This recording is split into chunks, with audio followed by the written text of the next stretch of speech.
رسل الله كلهم محمد دينه حق علين به محمد مشرق حقا على عالمي محمد ذكره روح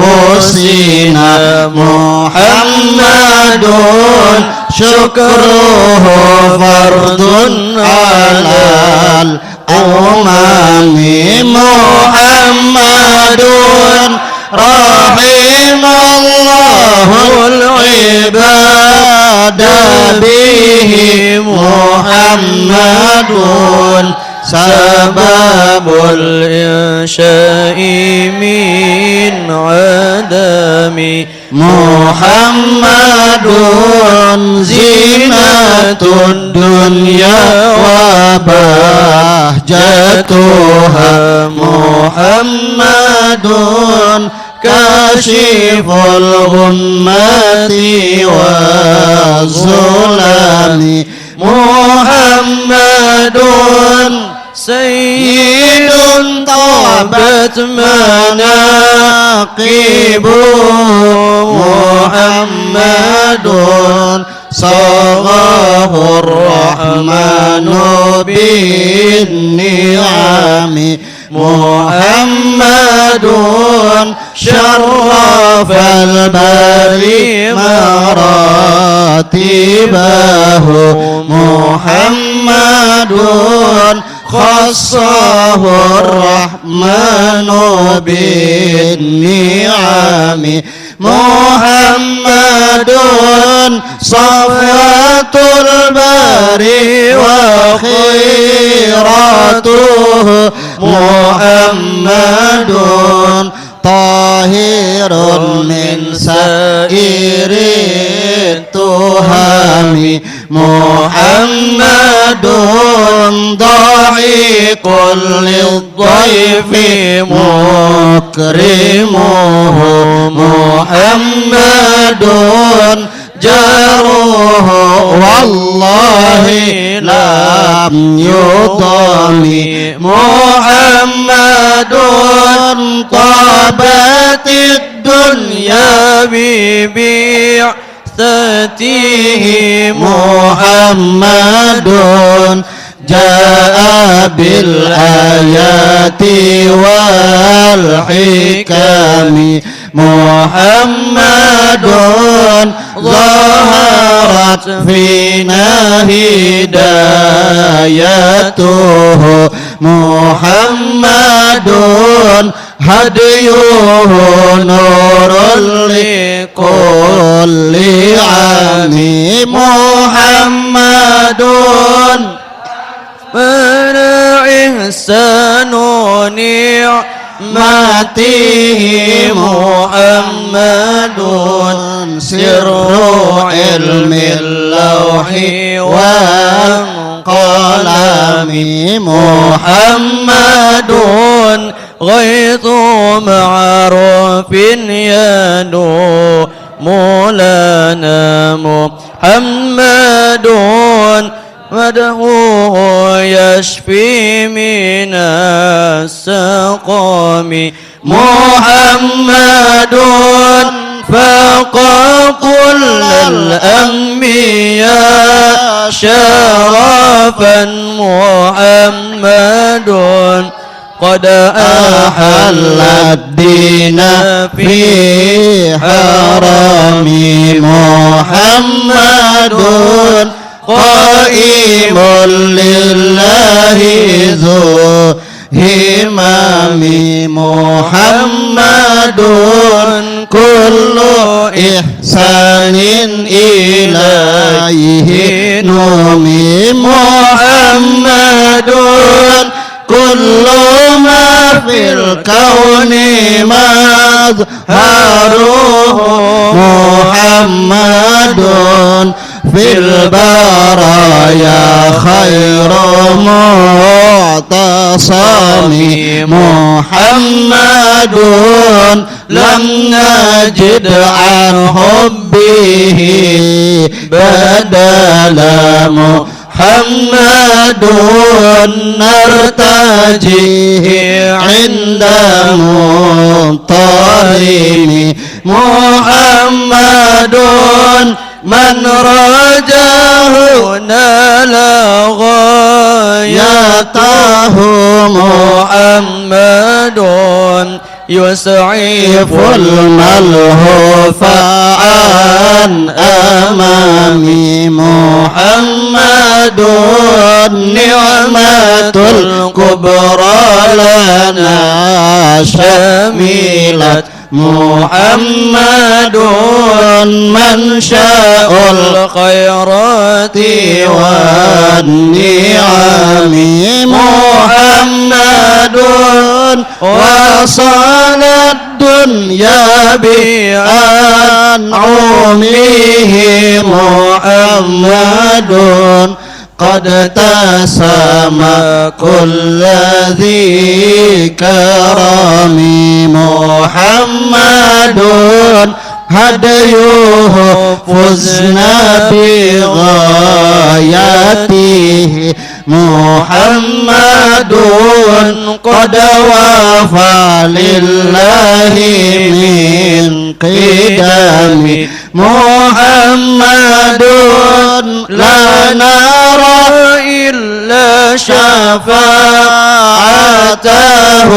محمد خير داع عند مزدحم محمد يوم بعث الناس شافعنا محمد ختم للرسل كلهم يا ربي بالمصطفى بلغ مقاصدنا واغفر لنا ما مضى يا واسع الكرم. A'udzu billahi minasyaitonir rajim. Bismillahirrahmanirrahim. Qala al-muallif rahimahullahu taala. A'udzu billahi minasyaitonir rajim. Bismillahirrahmanirrahim. Alhamdulillahirabbil alamin. Allahumma salli wa sallim ala sayyidina Muhammadin nabiyil ummi wa ala alihi wa ashabihi ajma'in. Subhanaka la ilma lana illa ma 'allamtana innaka antal alimul hakim wa tub 'alaina innaka antat tawwabur rahim wahdina wa waffiqna ila siratikal mustaqim wa'afina wa'fu anna birahmatika ya arhamar rahimin. Rabbi shrah li sadri wa yassir li amri wahlul 'uqdatam min lisani yafqahu qawli. Qala al-muallif rahimahullahu ta'ala wa nafa'ana bihi wa bi'ulumihi fid dharaini amin. Al-maqalatu tsaminatu wa salasun. Nasihat yang ke-38. An Ka'bil ahbar. Yang itu kelak. An Ka'bil ahbar ay malja'ul ulama minal yahud. Tempat kembalinya para alim ulama dari orang Yahudi. Si Ka'bil ahbar ini aslama, beliau masuk Islam fi zamani Sayyidina Umar bin Al-Khattab radhiyallahu an. Beliau masuk Islam pada zaman Sayyidina Umar bin Khattab radhiyallahu an. Sengaja beliau masuk Islamnya menunda, tapi untungnya umur sampailah masuk Islam. Karena beliau adalah kalangan para ulama di golongan orang-orang Yahudi. Mereka para ulama-ulama di golongan Yahudi itu yang mempelajari kitab Taurat dan Injil itu tahu persis siapa nabi terakhir, itu tahu persis. Sampai-sampai Allah nyatakan mereka lebih kenal dengan Nabi akhir zaman ketimbang mengenali anaknya sendiri. Karena saking detailnya ciri dan tanda-tanda Nabi penutup itu detail diceritakan dalam Taurat dan Injil. Maka mereka yang memperdalam kitab Taurat dan Injil menjadi ulama di kalangan Yahudi dan Nasrani, tentu mereka paling kenal dengan siapa yang bakal menjadi nabi terakhir.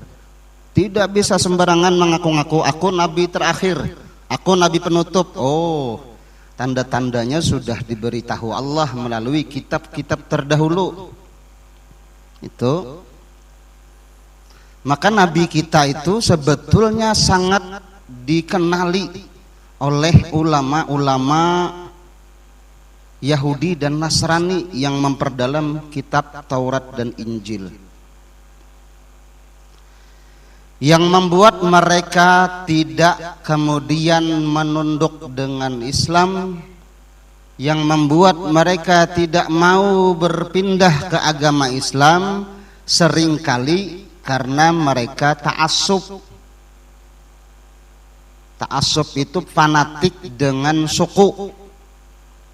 Kalau ada suku Yahudi yang jadi nabi terakhir, kada mau kami. Sedangkan baginda kita Nabi itu diangkat menjadi nabi dari golongan Arab, bukan orang Yahudi.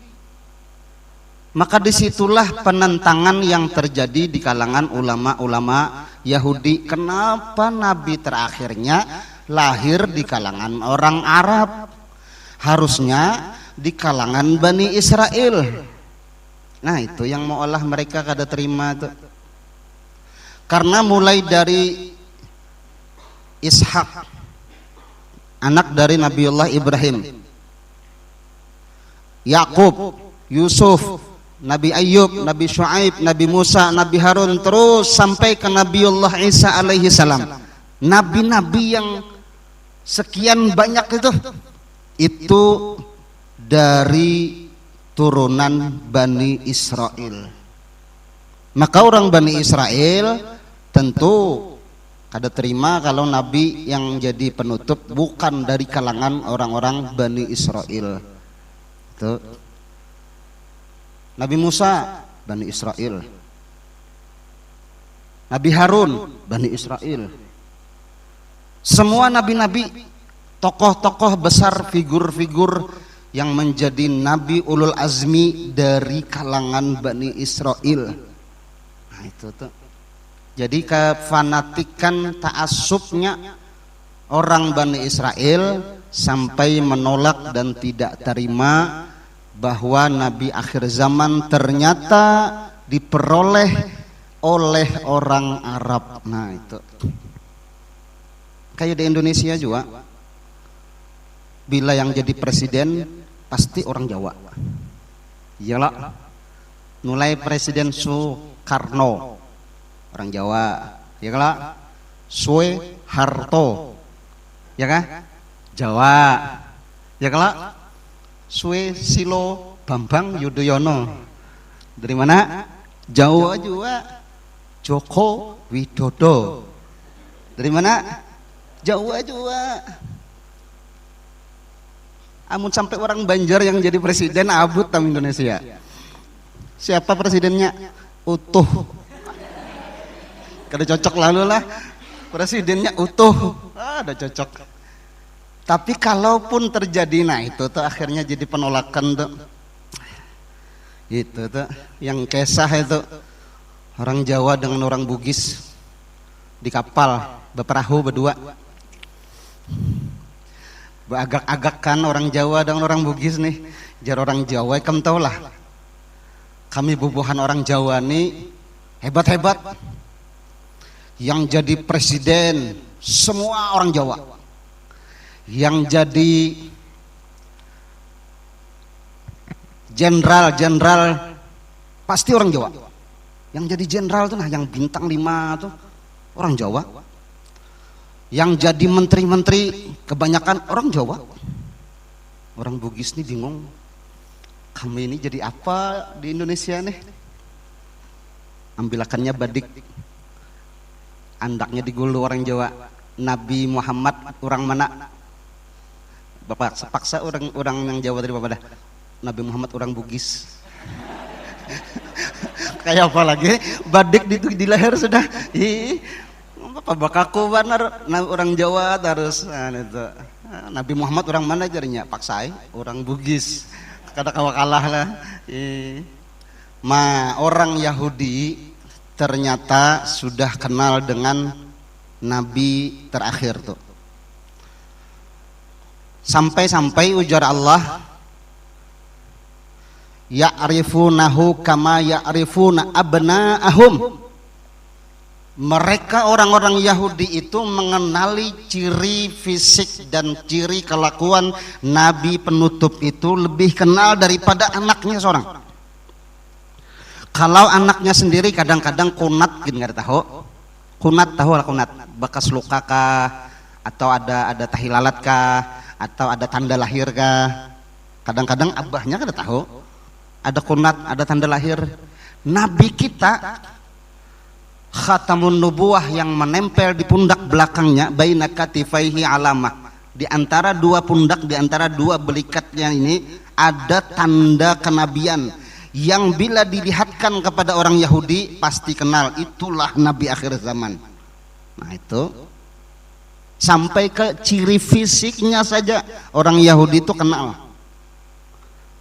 Rupanya digambarkan dalam kitab Injil dan Taurat. Perilakunya digambarkan dalam kitab Injil dan Taurat. Maka Imam Ka'bul Ahbar ini alhamdulillahnya kemudian mengenali Nabi kita, menunda Islamnya sampai di zaman Sayyidina Umar, barulah beliau masuk Islam.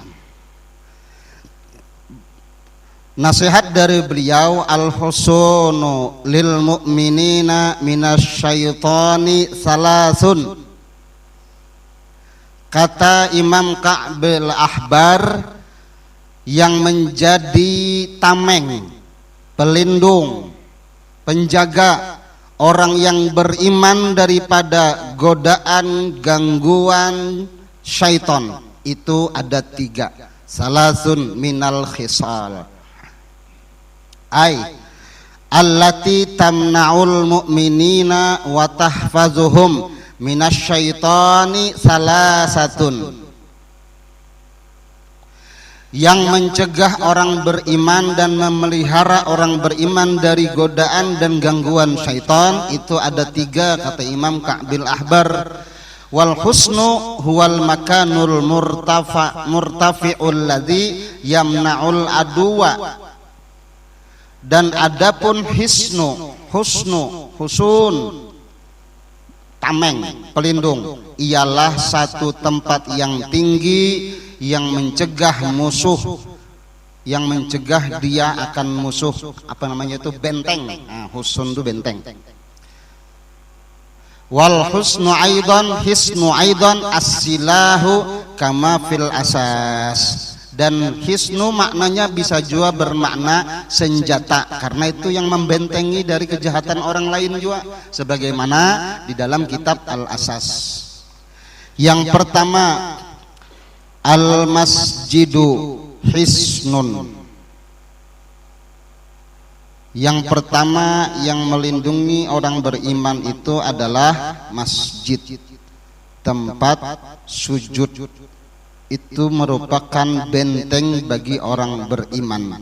Li'annahu mahalluz zakirina wal malaikati. Karena masjid itu tempatnya orang-orang yang berzikir dan tempatnya berkumpul para malaikat. Masjid lah, ngerti masjid yang benar-benar jadi masjid. Nah ini yang jadi masalah. Kadang-kadang kemuliaan masjid dirusak oleh kita selaku umat, selaku manusia yang mesti menjaga masjid. Nah itu bakalahi dalam masjid. Nah itu kada boleh, jelas dah. Karena masjid itu tempat untuk berzikir dan mengingat Allah. Bersombong-sombongan dalam masjid, beradu partai dalam masjid. Iya, wah ini masjid tuh jadi tempat beradu partai karena masuk warna biru. Apa namanya itulah biru tuh? Anu apa yang bintang 3 tapi ya? Apa itu? Apa? Ada ingat juga aku nah. Amun yang habang kepala banteng apa? Beda. Kepala banteng lah, di belakangnya habang, kepalanya hirang, matanya putih. Iyalah, bantengnya tuh kepalanya hirang, matanya putih, mencileng pulang. PDI. Dalam masjid tuh beradu partai, merusak kemuliaan masjid yang tadinya mesti tempat berzikir. Di situ juga inya mencampur adukan dengan beradu-aduan keduniaan, beradu partai. Itu yang jadi masalah, itu merusak kemuliaan masjid. Maka masjid tadi akhirnya tidak lagi jadi benteng orang beriman dari gangguan setan. Kenapa? Runtuh, marwah masjidnya runtuh gara-gara itu. Al masjidu hisnun. Yang kedua, wa zikrullahi hisnun. Zikir kepada Allah merupakan benteng orang yang beriman.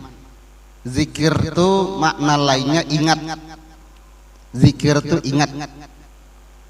Bila setiap kita ada satu problem, ada permasalahan, atau sedang diwaswas oleh syaitan, kita nih di kepala kita nih diwaswas syaitan, diganggu oleh syaitan, kepala akhirnya tidak lagi tenang, gelisah, galau, ingin menghilangkan waswas, galau, gelisah, zikrullah, ingat Allah. Itu simpelnya lah, ingat Allah.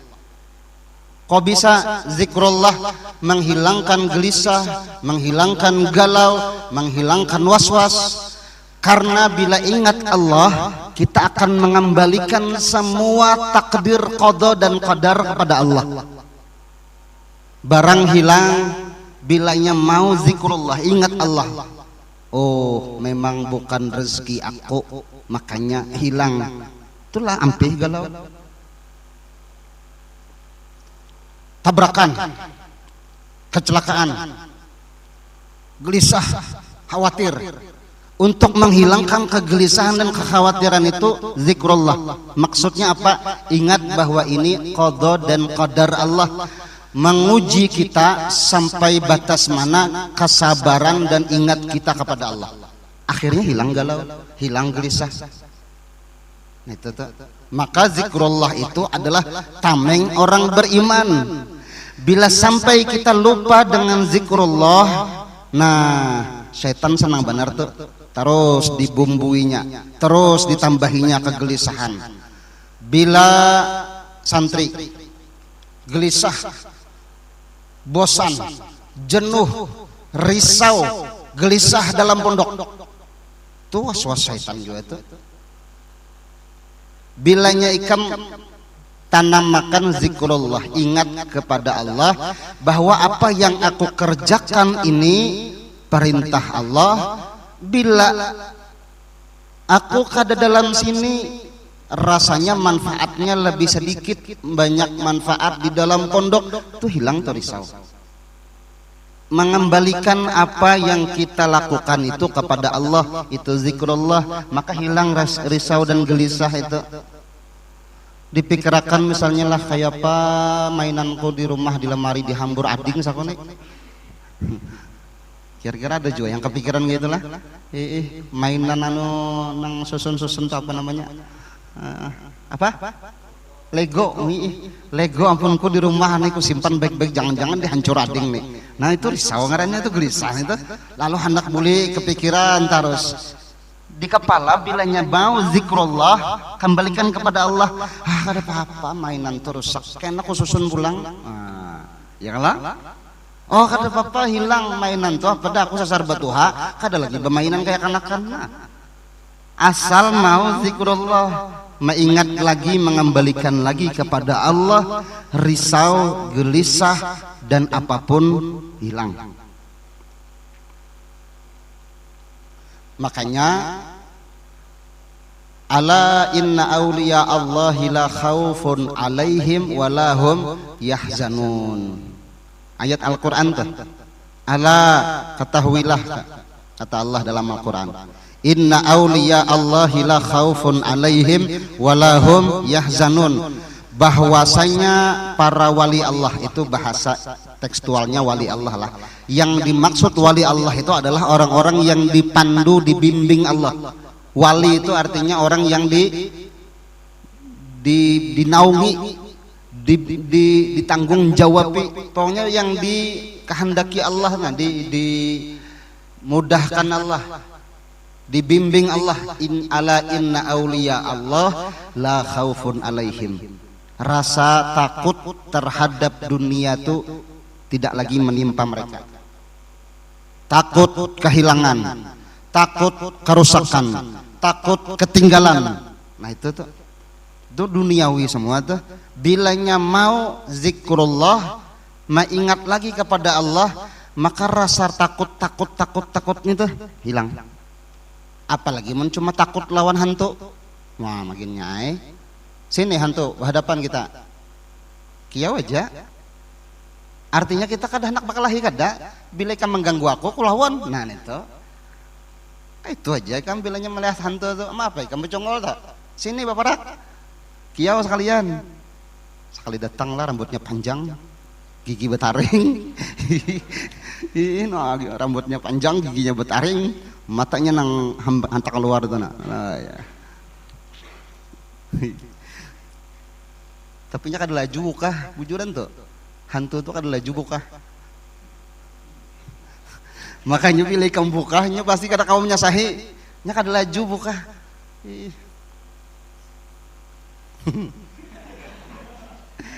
Ini cumanya bisa mencongol, kada laju kada buka, tiba-tiba di hadapan ada pulang, buka ke sana, di sana ada pulang. Nah iya sudah, harap pada kita lah.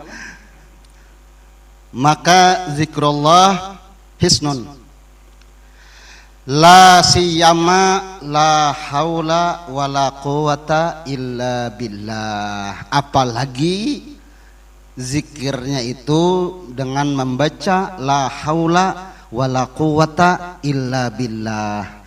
Ini zikir la haula wala quwata illa billah, itu zikir benar-benar menyerahkan kepada Allah.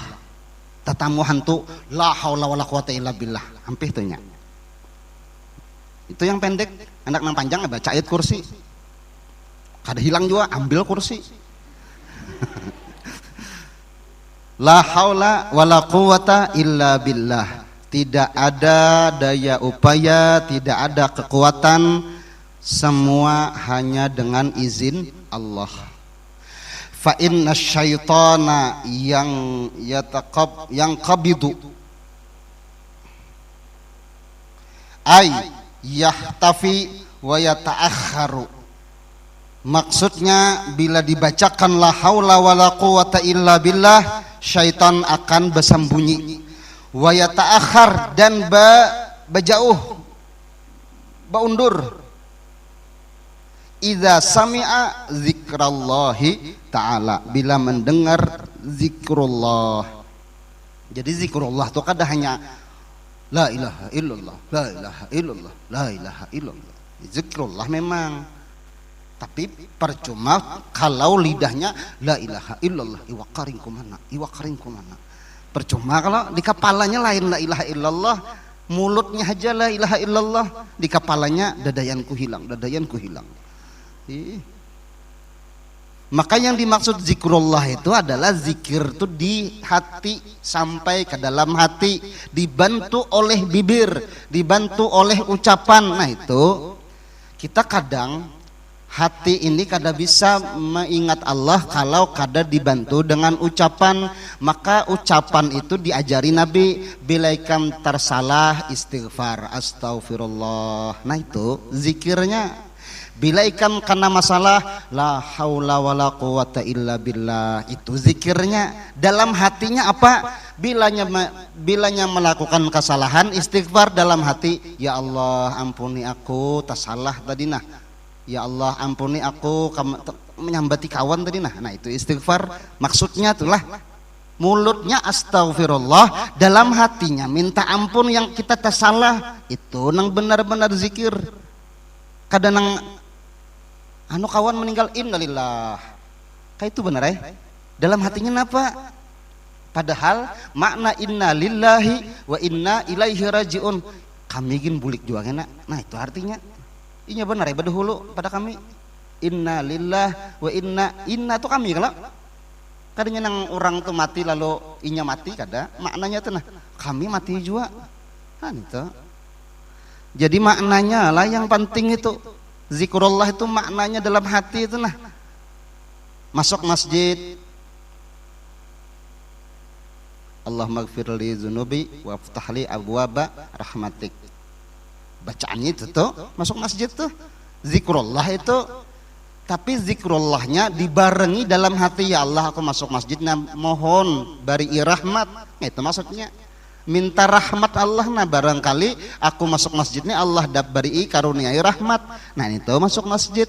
Buliknya turunnya keluar pada masjid Allahumma gfirli dzunubi waftahli abwaba fadlik, ya Allah aku keluar masjid nah tolong karuniai yang engkau beri karunia.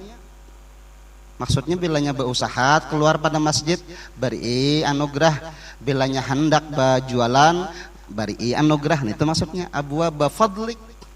Nah, bacaannya itu menguatakan hati yang ianya zikrullah itulah.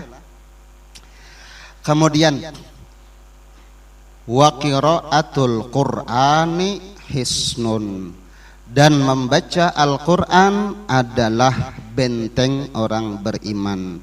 La siyama ayatul kursi kama huwa mujarrab, apalagi kalau yang dibaca adalah ayatul kursi. Ini keistimewaan ayat kursi lah. Itu makanya dibaca ayatul kursi itu setelah setiap selesai sholat. Jangan ketinggalan mbah bawirid itulah Fatihah ayat kursi, karena ayat kursi keistimewaannya luar biasa daripada surah-surah lain.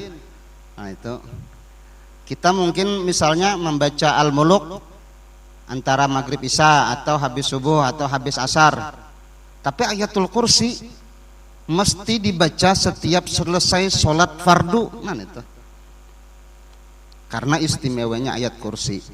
Kama huwa mujarrab, sebagaimana sudah diuji bahwa ayatul kursi menjadi benteng orang yang beriman, hisnun bagi orang yang beriman.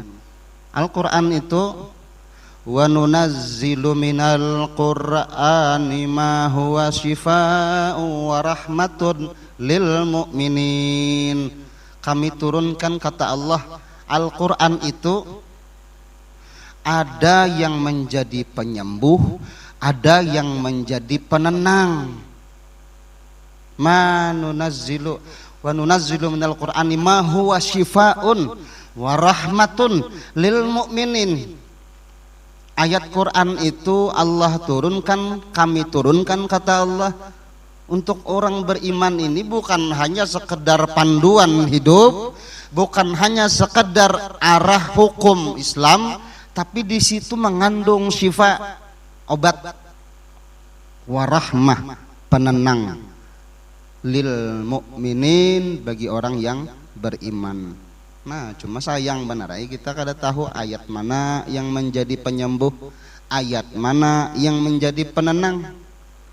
Itu benar Maka Nabi ada membocorkan Di antara isi Al-Quran itu ada dibocorkan Nabi, ujar Nabi, bila ikam hendak terhindar dari gangguan syaitan, baca ini.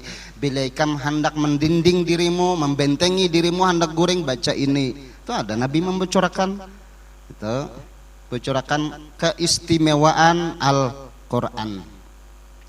Maka kata Imam Ka'bul Ahbar, setelah kupantau Islam ini, ternyata 3 itulah benteng bagi orang yang beriman. Masjid menjadi benteng, ingat Allah menjadi benteng, bacaan Al-Quran menjadi benteng. Betapa hebatnya orang Islam yang dulu berperang ketika mereka ditantang oleh Romawi, oleh bebuhan Persia. Ayo, kada alang-alang Romawi ada menantang, Persia ada menantang. Kalau cuma kafir jahiliyah saja yang menantang, lebih-lebih lagi. Apa yang membuat mereka kuat? Apa yang membuat mereka bisa berperang berani? Apa? Zikrullah. Mereka ingat bahwa ini jalan Allah, kami perjuangkan jalan Allah, Allah bantu. Nah, itu kami berperang untuk Allah, maka mustahil Allah membiarkan orang-orang yang membantu agama Allah. Nah, itu begitu pula kita saat ini di pondok ini, kita berjuang untuk agar lestari agama Allah, agar tetap ada agama Allah, agar tersimpan agama Allah itu. Nah, inna nahnu nazzalna dzikra wa inna lahu lahafizun.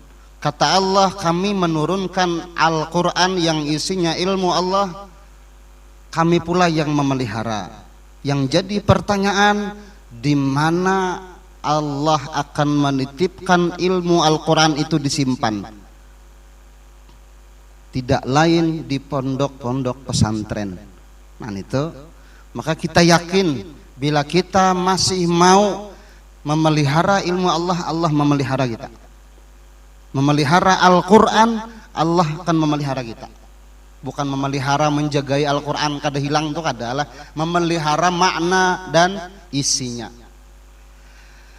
Itu saja mungkin yang kita baca pada kesempatan pada malam hari ini. Mudah-mudahan Allah menganugerahi kita ilmu yang dan fahaman hingga menjadi keberkahan dalam hidup kita. Mudah-mudahan Allah Subhanahu wa taala terus memberi taufik dan hidayah untuk mengamalkan apa yang kita dapat dari ilmu, segala ilmu. Ala hadhihin niyyah wa ala ma nawabihi salafun salih wa ila hadratin nabiy wa alin nabi. Al-Fatihah. A'udzu billahi minasy syaithanir rajim. Bismillahirrahmanirrahim. Alhamdulillahi rabbil alamin arrahmanir rahim maliki yaumiddin. Iyyaka na'budu wa iyyaka nasta'in. Ihdinas siratal mustaqim, siratal ladzina an'amta 'alaihim ghairil maghdubi 'alaihim waladdallin. Amin. Amin ya Allah ya rabbal alamin. Bismillahirrahmanirrahim. Alhamdulillahi rabbil alamin. Allahumma shalli wa sallim ala sayyidina Muhammadin an-nabiyil ummi wa ala alihi wa sahbihi ajma'in.